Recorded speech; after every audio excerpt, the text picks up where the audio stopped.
මට කියන්න අද ඔබගේ කාලය වියදම් කළාද එහෙම නැත්නම් ආයෝජනය කළාද?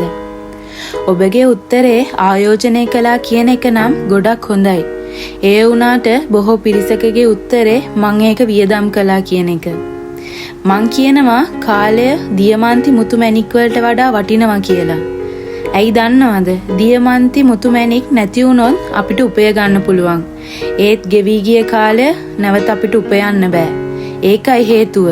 මම අද ඔබගෙන් ප්‍රශ්නයක් ඇහුවා. කාලය වියදම් කරනවද එහෙම නැත්නම් ආයෝජනය කරනවද කියලා.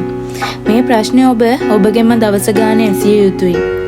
ඔබ හිතනවා හැමදාම මම වැඩ කරනවා ඒත් කිසිම දියුණුවක් නැහැ කියලා. ඒත් හරියටම බැලුවොත් ඒකට හේතුව ඔබ කාලය ආයෝජනය කරලා නැහැ, වියදම් කරලා විතරයි. ඉතින් දැන් ඉඳන් කාලය ආයෝජනය කරන්න පටන් ගන්න.